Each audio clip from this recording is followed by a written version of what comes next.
That leads us to Eric Bieniemy. He has decided to go back to the Yeah. cradle of high-level football, back to college after the NFL opportunities did not pan out yet again for him the way that he would like. He'll become the offensive coordinator and associate head coach at UCLA. It's reportedly a 2-year deal. He sent a lengthy email to ESPN where he talked about getting back to where he got his coaching career started and helping young people, and it's all very aspirational and positive. He says he wasn't fired by the Commanders. He chose not to stay. Now, I don't know what capacity he would have stayed in. We've seen no reporting, no indication that he was going to be offensive coordinator or some other job with the Commanders under the Dan Quinn regime as the new head coach there.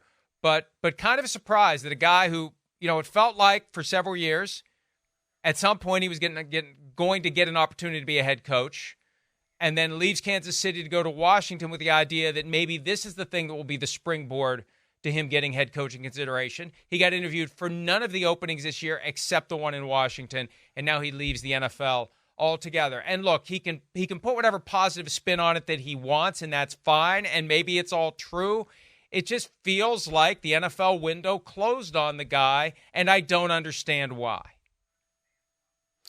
Well, Mike, I don't necessarily think this is tremendously fair, okay, because of what happens and how the windows open and close so quickly. One of the things that is interesting about this past year, when you talk about the windows opening and closing quickly, how is it possible that Jim Schwartz did not get a head coaching interview?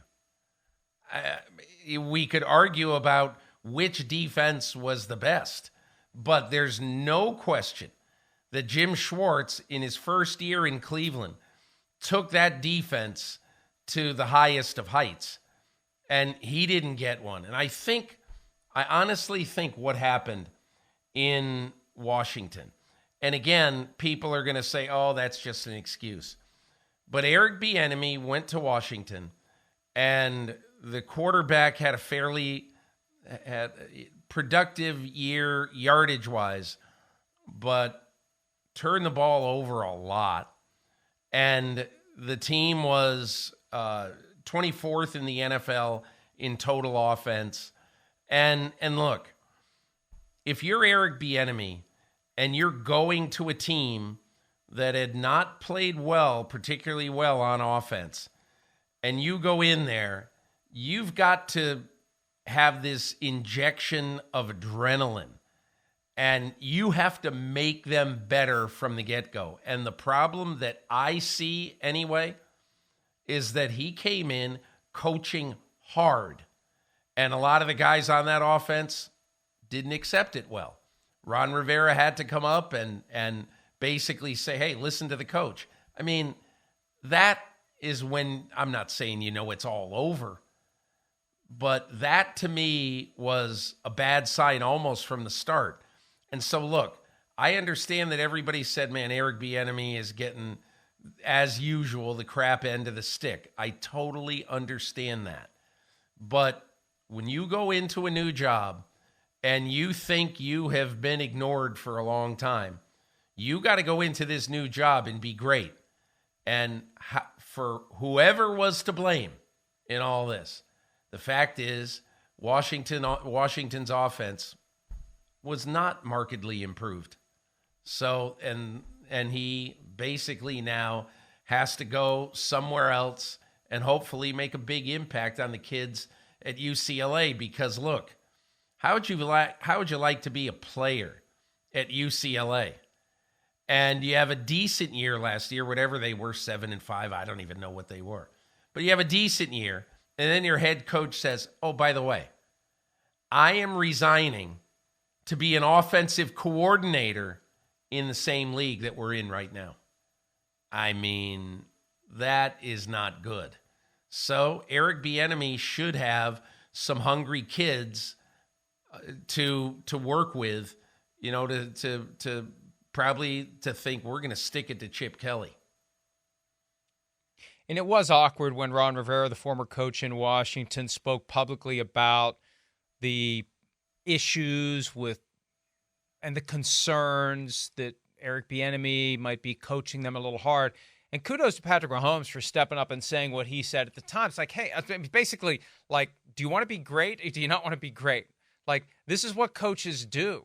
They get the most out of you, and they have different ways of doing it, and Bieniemy's way works. And to me, Peter, the thing that resonates the most, when Bieniemy makes the surprise visit to the Chiefs in the hotel the night before they play the Ravens in the AFC Championship, and when Patrick Mahomes talks about that after the fact and says he got chill bumps when Bieniemy was back, that speaks to a level of respect, admiration, love that should be transferable to people other than Patrick Mahomes. If this guy got through to the best player currently in the NFL and one of the 2 or 3 best quarterbacks who have ever played the game, what the hell is wrong with this picture? That's what's, and no one can get to the truth. No one can ever get to the explanation. Why won't anyone, and now it's not just make him an offer to be a head coach, it's make him an offer to be an offensive coordinator. And part of the problem too, Peter, the Commanders squatted on him. They kept the bird in the hand until they had Cliff Kingsbury. If they just would have fired him, which they should have done, Josh Harris, in all fairness to Eric Bieniemy, you should have set him loose so he could try to find another gig as an offensive coordinator instead of waiting around until it was too late. That's part of the problem in this as well. You know, I think so much of the National Football League and employment is opportunity and the situation that you're in. And look, I remember over the years talking to some of New England's coaches who, you know, during their Super Bowl run, and they were always so hungry, like during Super Bowl weeks, Mike, when they couldn't be behind a curtain, when they were just sitting there for an hour, 3 days in a row, and the opportunity, and so many of them, you know, it was like they're shedding their cocoon because Bill Belichick basically never wanted the outside world to know how good his coaches were. Now, he'll say he didn't, or that he'll say that's not true, but it is true because so many of them did not have great opportunities outside the organization, really, until it was too late. And look, I think a lot of coaches are like that. Even coaches who you and I would say, oh, there's a great guy. The fact is, some of the great guys will do everything in their power to keep a really good assistant coach from moving, even if they know it's the best thing for that assistant coach. The Bieniemy story isn't exactly like that. I mean, Andy Reid really wanted him to get a head coaching job over the years. But the fact is, it just didn't work out. I think it smells rotten without any question. But again, this year in 2023, when he got to Washington, it was a crucial year for him, and it just didn't work out. Hi, it's Mike Florio. Thanks for watching PFT on YouTube. Hit subscribe for the latest news and analysis from Pro Football Talk.